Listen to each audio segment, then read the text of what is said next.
asked my father if he could spend a few minutes with him and talk to him about his movie and distribution. And my father says, I would love to talk to you, but I have to go to the bank. My wife is breathing down my throat. So Mr. Houck says, well, how much are you looking for? And there wasn't that much money really in the whole scheme of things. I think about $35,000 or $36,000 for this property. And Mr. Houck says, if you will stay here and talk with me, I will write you a check for that amount. And whether we do a deal or not, the money will be yours. And so my father said, that is a deal that I can do. So that is how my mother got her house, and my father later on got his $1 million. I believe that Mr.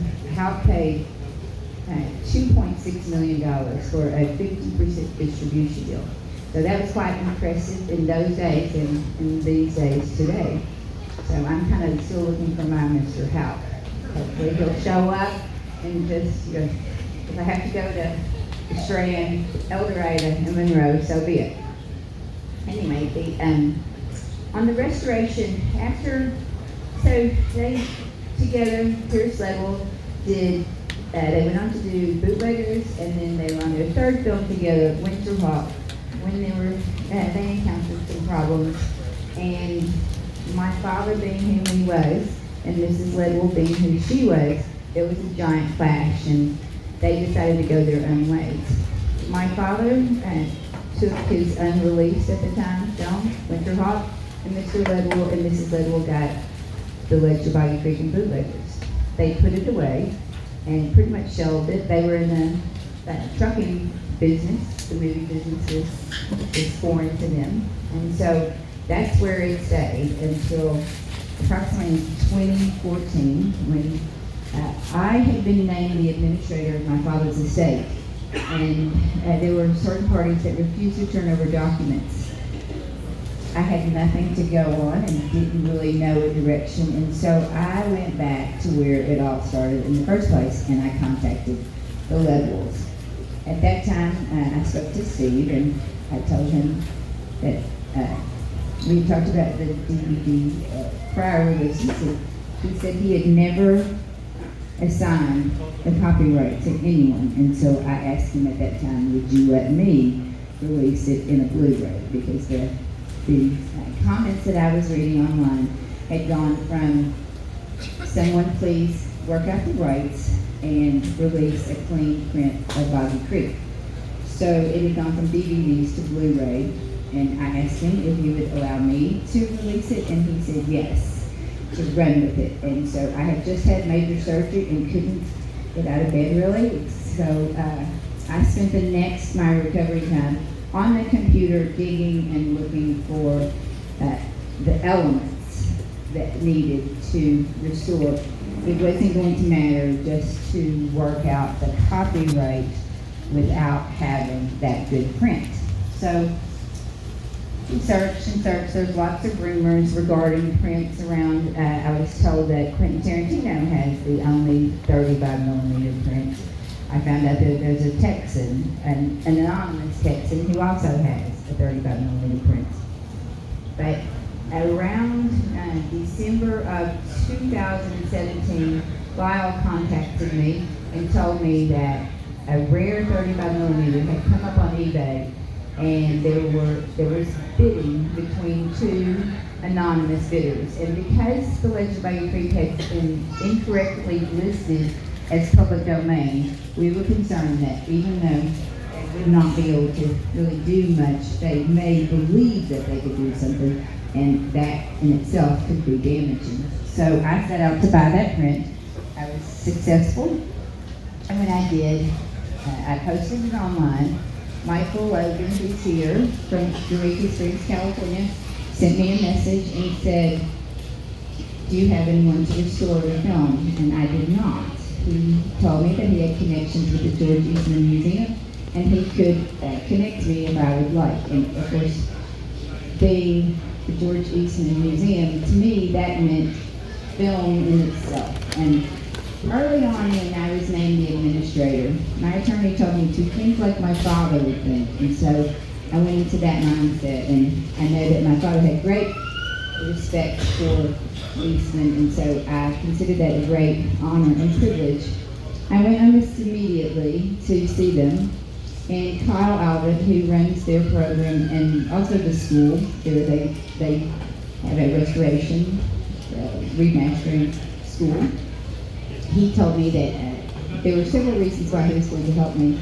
One being that the film was worthy and it was a classic, and the second one was that I was going in my father's independent footsteps, and he really wanted to be a part of that. So he worked diligently. I sent him the 35mm. It came back with vinegar syndrome, and we felt like it would be too much money to restore that print, and so we went back to the drawing board. In the meantime, I had gotten a $2,000 bill for evaluating and cleaning that copy, and so later I find out that because I paid that bill when I got it, they ended up agreeing to remaster. Kyle told me that when I was there just about a week and a half ago, viewing the film, he had his laptop up, and it was there was a graph on the Legend of Boggy Creek, and he said, "This is your project. You see all of those blocks? Those are extra things that we had to do. Your project was actually very complicated." And because of that, he said the museum didn't actually want to take on the project in the very beginning. And he said that after I paid that bill, they said go forward. And then, so we're looking for the anonymous Texas 35mm print. Eastman knows where it's at, but they can't tell me. And we're commiserating, and I said, I don't know if this is true, but I have heard that there are 2 pristine prints at the BFI, the British Film Institute. And at which point Kyle says, that's it, it's true, I will call them now.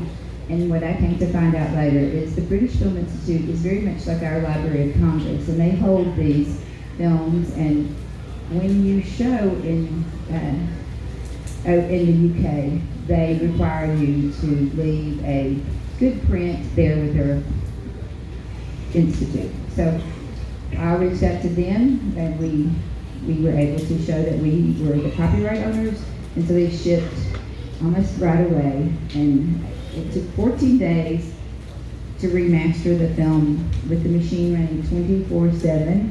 They photographed each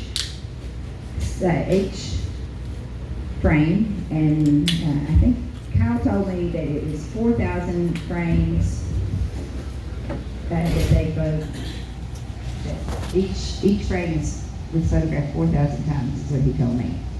So, and I've actually questioned a couple times, and he said, no, that's right. So there's a lot of technology behind this, and I dare say that the film is actually better now than it was originally because of the technology involved.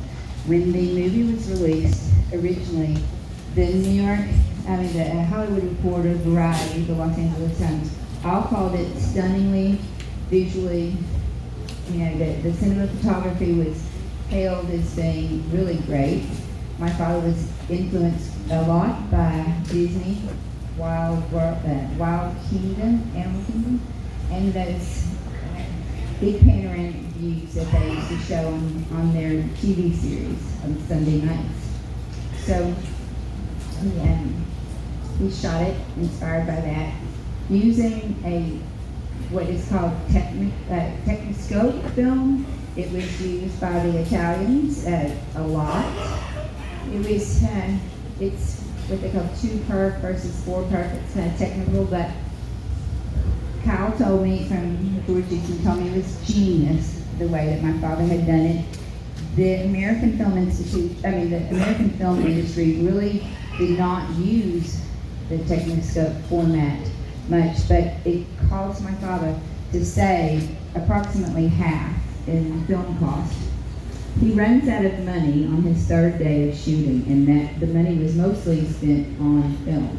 He went back to Mr. Little and he said, your money's gone, and so you can either invest another $60,000 or you're going to lose the first $60,000.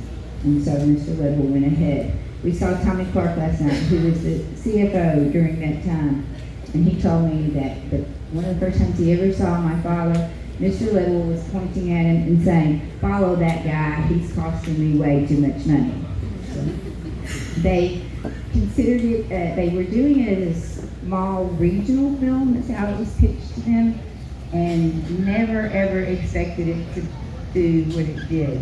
It broke box office records in the big cities and then in rural areas alike. Los Angeles, it broke records there and shocked everyone. So the painting also, the poster is an interesting side piece to it, and very important, I think. And that was done by an artist named Ralph McQuarrie. And Ralph McQuarrie had done some work for Boeing and NASA and various other projects like that. But my father employs him to create this poster in 72, and in 1975 he goes to work for George Lucas and creates everything Star Wars.